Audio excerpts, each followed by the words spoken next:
오늘의 성경 말씀은 로마서 4장 17절로 25절입니다. 기록된 바 내가 너를 많은 민족의 조상으로 세웠다 하심과 같으니 그의 믿은 바 하나님은 죽은 자를 살리시며 없는 것을 있는 것 같이 부르시는 이시니라. 아브라함이 바랄 수 없는 중에 바라고 믿었으니 이는 내 후손이 이 같으리라 하신 말씀대로 많은 민족의 조상이 되게 하려 하심을 인함이라.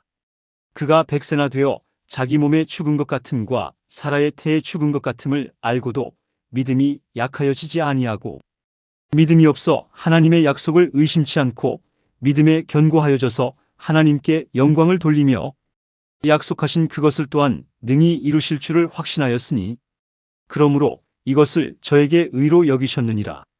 저에게 의로 여기셨다 기록된 것은 아브라함만 위한 것이 아니요 의로 여기심을 받을 우리도 위함이니 곧 예수 우리 주를 죽은 자 가운데서 살리신 이를 믿는 자니라. 예수는 우리 범죄함을 위하여 내어줌이 되고 또한 우리를 의롭다 하심을 위하여 살아나셨느니라. 아멘. 저는 오늘 여러분과 함께 하나님과 동행하는 세 가지 조건이란 제목으로 은혜를 나누고자 합니다. 어떤 사람이든지 두 사람이 함께 살고 함께 행하려면 서로 마음이 맞아야 돼요. 서로 마음이 맞지 않고 부딪혀 있으면 동거하거나 동행할 수가 없는 것입니다. 이처럼 우리가 하나님과 함께 동거하고 동행하려고 할지라도 하나님과 우리 뜻을 맞춰야 되는 것입니다. 우리가 하나님을 우리 뜻에 맞추려고 하는 것은 무모하기 짝이 없는 일입니다. 우리가 깨어져서 전지전능 무소부지하신 절대 주권적인 하나님의 의지에 우리의 뜻을 맞춰야 하는 것입니다. 부단하게 우리는 노력해서 우리의 뜻을 하나님께 맞출 때 하나님은 우리와 동거할 수 있고 우리와 함께 행하실 수가 있는 것입니다. 그런데 오늘 이 시간에 저는 여러분에게 가장 근원적인 하나님의 성품 세 가지를 말씀해 드리고자 하는 것입니다. 이 세 가지 근원적인 성품에 여러분이 하나님과 뜻을 맞추지 못하면 하나님과 동행은 끝장나고 마는 것입니다. 첫째로 우리가 하나님과 동행하기 위해서는 하나님은 죽은 자를 살리시는 하나님이시라는 것을 알아야만 하는 것입니다. 하나님께서는 산 자를 살리는 것이 아니라 하나님께 나오는 자는 반드시 죽어야만 하는 것입니다. 죽은 자를 살리시는 것입니다. 왜냐하면 아담과 하와의 후손인 인간은 모두 다 하나님의 뜻에서 전적으로 빗나간 존재인 것입니다. 우린 죄인인데 죄라는 것은 바로 하나님의 뜻에 빗나갔다는 말인 것입니다. 그러므로 오늘날 인류는 모두 다 하나님의 뜻에 전적으로 빗나간 존재이며 하나님 중심으로 살지 않고 인본주의적으로 살며 그 인격적인 성품이 완전히 타락하고 부패했기 때문에 인간은 결코 수양이나 도덕을 통해서 개조할 수가 없습니다. 이러므로 이 인간은 폐기 처분해야 됩니다. 우리 온 인간은 죽어야만 하는 것입니다. 그리고 하나님의 능력으로 다시 부활시켜야만 되는 것입니다. 이것이 어찌 가능할 수 있겠습니까? 그러나 하나님께서는 이 기적을 일으키신 것입니다. 하나님께서 그 아들 예수님을 보내주셔서 모든 인류를 대표해서 우리 옛사람을 주님께서 걸머지시고 십자가에 올라가셔 죽으심으로 말미암아 온 인류들을 십자가에서 주님께서 청산하신 것입니다. 그리고 무덤에 장사 지낸 바 되고 난 다음 사흘 만에 그리스도가 부활하실 때 예수 그리스도를 통해서 하나님은 우리 믿는 자들을 부활시킨 것입니다. 이러므로 우리 하나님께서는 여러분과 나를 먼저 그리스도 안에서 죽게 하시고 장사 지내고 난 다음에 예수 안에서 부활하여 영생을 얻게 하시는 것입니다. 이와 같은 과정을 겪지 않고는 우리는 결코 하나님과 만날 수가 없는 것입니다. 오늘날 어떠한 종교나 윤리나 도덕적인 행위가 여러분을 개조할 수 없습니다. 이러므로 누구든지 예수를 구주로 모시면 여러분의 생애 속에 하나님 앞에서 극적인 변화가 일어납니다. 여러분 옛사람은 예수 그리스도와 함께 십자가에 못 박아서 죽고 장사 지내는 그러한 법적인 변화가 일어나는 것입니다. 그리고 여러분이 예수 안에서 부활해서 영생을 얻고 성령이 여러분 속에 와서 거하시고 여러분에게 하나님을 향해서 아바 아버지라 부르게 만들어 주시는 것입니다. 이래서 우리는 죽었다가 부활한 사람들인 것입니다. 이 이후로 우리 신앙이 성장하는 과정에 있어서 우리 하나님께서는 그 그냥 신앙을 성장시켜 주지 않습니다. 우리의 신앙이 크게 자라기 위해서는 반드시 죽고 살아나는 과정이 계속되어야 되는 것입니다. 그러므로 예수 믿고 난 다음에 여러분에게는 적고 큰 시험이 끊임없이 다가와서 나의 인간적인 생각과 인간적인 고집이 깨어져서 죽고, 그리고 또 은혜를 받아서 부활해서 더 깊은 신앙 가운데 들어가는 체험이 계속되는 것입니다. 예를 들어보면 성경에 우리 믿음의 조상 아브라함을 보십시다. 그는 나이 75세가 되어 갈대아 우르 땅에서 하나님의 부르심을 받고 그는 젖과 꿀이 흐르는 가나안 땅으로 가려고 출발했었습니다. 그런데 그때 하나님께서 명령하신 것은 내 본토 친척 아비 집을 떠나 내가 내게 지시할 땅으로 가라고 말한 것입니다. 그러나 아브라함은 완전히 자아가 깨어지거나 죽지 않았었습니다. 믿고 순종했지만은 불순물이 꽉 들어찼습니다.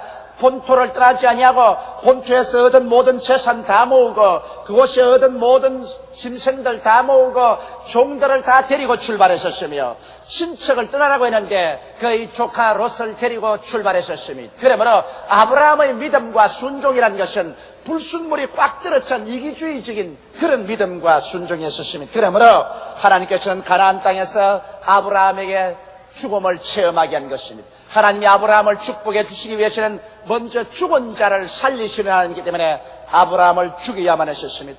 아브라함이 큰 기대를 가지고 가나안 땅에 도착해 보니 가나안 땅에는 가뭄이 들어서 마실 물이 하나도 없습니다. 풀은 다 마르고 나무는 새빨갛게 탔습니다. 막막한 광야입니다. 살아갈 도리가 없습니다. 짐승들은 물이 없고 풀이 없어 다 죽어버리고 종들은 다 떠나버리고 아브라함의 꿈과 희망은 산산조각이 나서 죽어버리고 말한 것입니다. 그러나 아브라함의 고집은 아직 살아있어서 그 자리에서 꾸러지지 아니하고 자기의 조카를 데리고 아내를 데리고 애굽으로 내려가셨습니다. 아직까지 아브라함은 자기가 죽지 않고 살아있습니다. 그러나 애굽에서 아브라함은 처절한 결정적인 죽음을 만나게 된 것입니다. 아브라함의 아내 사레는 이쁘고 아름다웠었습니다. 그 소문이 나자 바로가 즉시로 아브라함에게 와서 그 아내를 빼앗아서 장가들어버리고 말한 것입니다. 이러므로 재산 다 빼앗기고 환경 다 낭패에 처하고 마지막 자기에게 남은 아내조차 빼앗기고 난 아브라함에게는 이 세상에 살아있을 아무런 이유와 목적이 없었습니다. 그는 벽에 부딪혀버리고 말한 것입니다. 그는 처절한 절망에 부딪혔습니다. 아브라함은 깨어지고 자기 자신은 죽어버리고 말았습니다. 이제는 자기 스스로 힘으로 아무것도 할 수가 없었습니다. 아브라함은 하나님 아버지여 살든지 죽든지 흥하든지 망하든지 성하든지 쇠하든지 이제는 아버지 뜻대로 하시옵소서. 자기가 깨어지고 아브라함이 죽었을 때 하나님은 아브라함에게 부활의 은혜를 다시 부어주셨습니다. 그 아내를 도로 바로에서 빼앗아서 돌려주고 그리고 금과 은과 많은 짐승과 노비를 얻었으며 그가 그 다음 가나안 땅에 하나님이 도로 돌려보냈는데 그때는 가나안 땅에 비가 넉넉히 와서 물이 있고 산천 초목이 푸르고 젖과 꿀이 흐르는 땅을 돌려주신 것입니다. 아브라함이 죽을 때 하나님께서 부활을 주셔서 축복을 허락해 주신 것입니다. 이삭도 마찬가지입니다. 100세 아브라함이 낳은 아들 이삭이 소년 시절이 되자 하나님께서 이삭에게 그냥 축복을 주신 것이 아닙니다. 반드시 죽은 자를 살리는 하나님께서는 이삭을 모리아산에서 죽여 하나님께 제물 드리도록 아브라함에게 명령하셨습니다. 이삭은 나이 어린 소년 시절에 벌써 아버지에게 묶여서 모리아산 제란에 올라갈 때 그 자신은 죽었습니다. 아브라함이 번쩍번쩍 하는 칼을 들고 그를 내리치려고 할 때 소년 이삭은 그 마음속에 이미 죽음을 받아들인 것입니다. 그는 죽은 그와 방불합니다. 하나님께서는 아브라함아 네 아들 내 독자 이삭에게 손을 떼지 말라고 해서 그 재난에서 살아남았지만은 그러나 죽었다가 부활한 것과 마찬가지인 것입니다. 그렇기 때문에 하나님께서는 이삭에게 복주고 복주며 번창케 하고 번창케 하는 부활을 주신 것입니다. 야곱도 마찬가지입니다. 야곱은 꾀가 많습니다. 사기성이 많습니다. 형을 속였고 아버지를 속이고 외아지 시집에 도망쳐서 그곳에 20여 년 살면서 외아지 씨를 속이고 속임도 받았었습니다. 그는 마지막 외아지 시집에서 자기의 처자와 짐승들을 데리고 야간 도주에서 나왔었으나 야복나루트에서 죽음이 기다리고 있었습니다. 형이 400인의 군대를 거느리고 20년 동안 절치부심 그 동생에게 원수를 갖겠다고 하는 그 원한을 갖기 위해서 질풍처럼 달려옵니다. 앞에는 형의 400인의 군대가 다가오지요. 뒤에는 외아저씨가 너가 다시 내게로 돌아오면 살려놓지 않겠다고 하셨습니다. 그런 처자들과 모든 짐승들을 다 야복강을 건너게 난 다음 혼자의 편에 앉아서 기도할 때 창자가 끊어지는 것 같았습니다. 그런데 갑자기 천사가 나타나서 이 야곱에게 덤벼들어서 야곱을 정복하려고 합니다.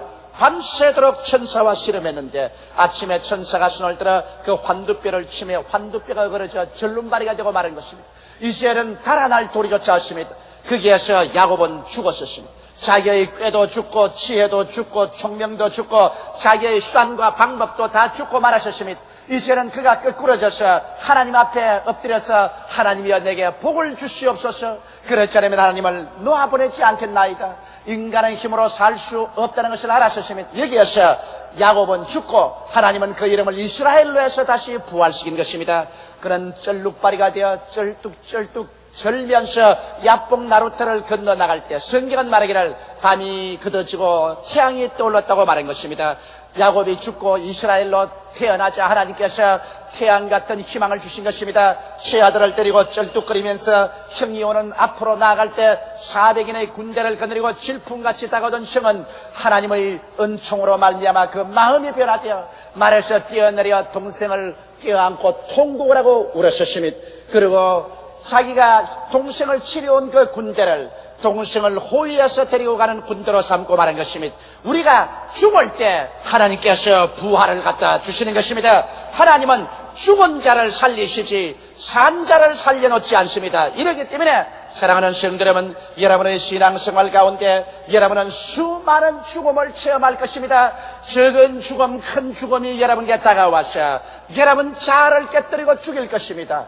그럴 때 원망하거나 불평하거나 탄식하지 말고 믿음으로 죽음을 받아들이십시오. 깨어지십시오. 그리고 하나님 앞에서 영과 마음과 몸을 내놓을 때 하나님은 여러분과 나에게 위대한 부활을 주셔서 살리는 역사를 베풀어 주시는 것입니다. 둘째로 하나님의 성품은 없는 것을 있는 것 같이 부르시는 하나님인 것입니다. 저는 어렸었을 때 경상남도 울주군 삼남면 교동리 31번지 산장에서 태어났었습니다. 동리에서 아주 떨어진 곳, 겨울에는 산을 가는 바람 소리만 들리고 여름이면 새소리, 풀벌레 소리만 요란한 곳에서 제가 자라났었습니다. 이러므로 저는 친구가 없었습니다. 어릴 때부터 내 혼자 살았었습니다. 이러므로 많은 시간을 저는 상상 속에 살았었습니다. 친구가 없기 때문에 나는 상상의 세계 속에 살 수가 밖에 없었습니다. 저는 저곳에 범이 있다고 생각했었습니다. 걸어가면서 범이 있으니 조용히 걸어가야 된다, 그렇게 말을 했었습니다. 저기에는 여우가 있으니까 여우가 있는 길을 피해가야 된다고 나는 스스로 말했었습니다. 이런 상상 속에 살았는데 여름 방학 때가 되면 내 사촌들이 우리 과수원에 놀러 왔었습니다. 그런데 나는 그 사촌들에게 내 상상 속에는 세계를 말했었습니다. 형, 저기 가면 범이 있어. 굉장히 무슨 범이 이렇게 있어. 동생, 저기는 여우가 있는 곳이야. 어디 가보자. 한개 가보면 범도 없고 여우도 없습니다. 그래서 제가 이름이 났습니다. 거짓말쟁이라고. 용기는 거짓말쟁이라고. 하루는 사촌들이 모여서 용기는 거짓말쟁이라고 나를 놀려대기 때문에 제가 울었습니다. 그러니까 아버님께서 저를 불러서 앞에 세우고 난 다음, 용기야, 너는 거짓말쟁이가 아니라 너는 상상력이 풍성한 아이다. 너는 마음속에 상상력이 풍성해서 다른 사람은 도저히 볼 수 없는 것을 너는 상상 속에서 보고 있다. 네가 만일 이 상상력을 그대로 잘 개발하면 장차 커서 사회에 나가서 보통 사람이 할 수 없는 큰 일을 하게 될 것이다. 그렇게 아버님이 내게 격려를 해주셨습니다. 그것이 지금 50평생에 내 마음속에 잊어지지 않고 있습니다. 수많은 일들이 여러분, 우리는 상상을 가지고서 창조해내는 것입니다. 더구나 우리가 하나님 세계 속에 들어가려면 상상의 세계를 통하지 않고는 하나님과 교제할 수 없습니다. 왜냐하면 하나님은 없는 것을 있는 것 같이 부르신 하나님이기 때문에 없는 것을 있는 것 같이 부르자면 우리 상상 속에서 볼 수밖에 없습니다. 성경에 보면 아브라함이 100살이 되고 세라가 90살이 다 됐는데 하나님께서 아들을 주겠다고 약속하셨습니다. 그러고 난 다음에 이름을 바꾸었습니다. 아브라함은 아브라함, 많은 민족의 조상이라는 이름을 주었으며 세라에게는 사라로 여주인이라는 이름을 주었습니다. 그들은 100살이 다 되고 90살이 다 되는데 아들을 인간적으로 가질 수 없는데 하나님께서 이미 없는 것을 있는 것처럼 부르라고 말하셨습니다. 많은 민족의 조상이요 여주인이라고 부르라고 말한 것입니다. 그 일을 할 수 있는 것은 상상 속에서밖에 할 수밖에 없습니다. 실제는 도저히 생각할 수 없는 것입니다. 또한 주님께서 시몬을 만나셨을 때 시몬은 갈대였습니다. 바람 부는 대로 물결 치는 대로 성격이 움직였습니다. 금시 울었다가 금시 웃으며 금시 분노했다가 금시 화평하게 되며 금시 믿었다가 금시 낙심하는 것이 시몬이었습니다. 그러나 갈대와 같은 시몬을 바라보시고 예수님께서는 없는 것을 있는 것 같이 부르셨습니다. 너는 시몬이 아니라 베드로다. 너는 반석이라고 말하셨습니다. 어떠한 사람도 시몬을 보고 그가 베드로 반석이라고 생각하지 않았습니다만 예수님은 없는 것을 있는 것 같이 부르셨습니다. 그래서 그는 없는 것을 있는 것 같이 그대로 받아들였습니다. 나는 반석이다. 나는 반석이다. 그가 오순절날 성령을 받고 난 다음 그야말로 기독교회의 반석으로 변화되어 버리고 말한 것입니다. 없는 것을 있는 것 같이 부른 아브라함도 세라도 아브라함이 되고 사라가 되고 나중에 그대로 어린 아기를 얻게 된 것입니다. 이처럼 여러분 하나님과 동행하기 위해서는 시간을 초월하고 공간을 초월해서 하나님과 대화할 줄 알아야 되는 것입니다. 하나님은 없는 것을 있는 것 같이 부르시기 때문에 우리도 없는 것을 있는 것 같이 부르기 위해서는 우리의 상상의 세계 속에 들어가서 하나님과 대화해야 되는 것입니다. 하나님께서는 너희 병이 나았다고 말합니다. 현재 난 몸이 아픕니다. 그런데도 나았다고 말합니다. 그러면 우리는 상상 속에 우리 나은 것을 받아들여야 되는 것입니다. 하나님은 너가 복을 받았다고 말합니다. 현재 슬프고 괴롭고 고통스럽고 가난합니다. 그런데도 너는 복을 받았다고 말합니다. 우리는 상상 속에 복을 받은 것을 받아들여야만 되는 것입니다. 없는 것을 있는 것 같이 부르기 위해서는 여러분 상상의 세계 속에 들어가서 살아야 되는 것입니다. 이러므로 십자가를 통하여 내가 죄사함 받은 것을 상상 속에 받아들여야 되며 내가 거룩해 된 것을 생각 속에 받아들여야 되며 내가 병고침 받고 마귀를 이긴 것을 내 속에 받아들여야 되며 내가 저주에서 해방된 모습을 받아들여야 되며 내가 사망과 엄부를 철폐하고 천국 백성 된 것을 내 마음속에 상상으로 받아들여야 되는 것입니다. 이러므로 신앙의 세계란 여러분 상상 속에 받아들여야 되며 여러분 생각 속에 받아들이고 영롱한 꿈으로서 그것이 이루어진 모습을 마음속에 그려보아야 되며 그것을 가지고 확실하게 기도드려야 되는 것입니다. 마가복음 11장 24절에 그러므로 내가 네게 말하노니 무엇이든지 기도하고 구한 것은 받은 줄로 믿어라. 그리하면 너에게 그대로 되리라고 말한 것입니다. 아직 안 받았는데 받은 줄로 믿으라는 것입니다. 이 어떻게 그렇게 할 수 있습니까? 아직 안 받았는데 아직 없는데 아직 체험하지 않았는데 이미 있는 것처럼 받은 것처럼 체험한 것처럼 믿으라고 말합니다. 이것은 어떻게 그렇게 할 수 있습니까? 이것은 상상 속에서 그렇게 할 수밖에 없는 것입니다. 내가 기도하고 구한 것은 이미 받은 것으로 마음속에 생각하고 이미 받은 것으로 마음속에 꿈을 그려보고 이미 받은 것으로 마음속에 믿고 이것을 입으로 고백해야만 되는 것입니다. 없는 것을 있는 것처럼 우리는 강하게 고백해야 되는 것입니다. 나는 구원을 받았다. 나는 성결함을 얻은 사람이다. 나는 이미 치료함을 받은 사람이다. 나는 축복받은 사람이다. 나는 천국 백성이 되어서 이미 그리스도와 함께 보좌에 앉아있는 사람이라고 굳세게 입으로 시인해야만 되는 것입니다. 무엇인지 땅에서 매면 하늘에서 매일 것이요 땅에서 풀면 하늘에서 풀리라는데 우리의 믿은 것을 입술의 말씀으로 힘차게 계속 묶어 놓으면 우리는 그 믿음대로 되어버리고 마는 것입니다. 이렇기 때문에 하나님과 동행하기 위해서는 여러분과 나는 이 육신의 감각의 세계를 초월해서 이 3차원의 세계를 초월해서 영의 세계, 상상의 세계, 꿈의 세계인 4차원의 세계로 들어가야만 되는 것입니다. 없는 것을 있는 것 같이 부르시는 하나님을 쫓아서 우리가 말씀을 듣고 기도하고 그러고 난 다음에 우리는 없는 것을 있는 것 같이 마음속에 받아들여야 되는 것입니다. 어린애기를 잉태하지 않은 부인이 아무리 애를 쓰고 힘을 써도 어린애기를 계산할 수는 없습니다. 안 가진 어린애기를 어떻게 낳아요? 이처럼 여러분과 내가 내일의 위대한 기적을 창조하기 위해서는 마음속에 없는 것이 있는 것처럼 잉태해야만 하는 것입니다. 없는 것이 있는 것처럼 여러분 생각 속에 받아들여야 되고 영롱한 꿈으로 그려봐야 되고 믿음으로 받아들여야 되고 없는 것을 있는 것처럼 우리가 입술로 굳세게 잡아 시인할 때 이것이 여러분의 내일 운명을 변화시키고 환경을 창조하며 없는 것을 있게 만들어 주시는 것입니다. 아무것도 마음속에 받아들이지 않은 사람은 내일에 아무것도 소유할 수가 없는 것입니다. 그러므로 우리가 하나님 앞에 말씀을 받아들이고 우리는 기도함으로 말미암아 여러분 없는 건강을 있는 것처럼, 없는 승리를 있는 것처럼, 없는 생활의 축복을 있는 것처럼 마음속에 믿음으로 받아들여 잉태해서 이것을 소유하고 믿음으로 시인할 때 하나님은 그대로 이루어 주시는 것입니다. 이러기 때문에 오늘 하나님의 성품이란 없는 것을 있는 것 같이 부르시는 하나님인 것입니다. 한번 따라 말씀하세요. 없는 것을 있는 것 같이 부르시는 하나님이시라. 이 성품을 모르고 여러분이 하나님과 교제하려면 실패해버리고 마는 것입니다. 셋째로 하나님과 동행하기 위해서는 믿음에 견고하여져야 하는 것입니다. 여러분이 믿음을 얻고 난 다음에는 하나님이 믿음이 견고한가 아닌가 반드시 한번 시험해 보는 것입니다. 하나님께서 두들겨 보시고 흔들어 보시고 밀어 보시는 것입니다. 이러므로 시험을 당하지 않은 믿음이란 믿음이 아닌 것입니다. 내가 왜 믿었는데 아직 시험이 다가오느냐고 하는 사람이 있습니다. 믿음이란 반드시 시험의 돌풍을 지나게 되며 물과 불을 통하게 되는 것입니다.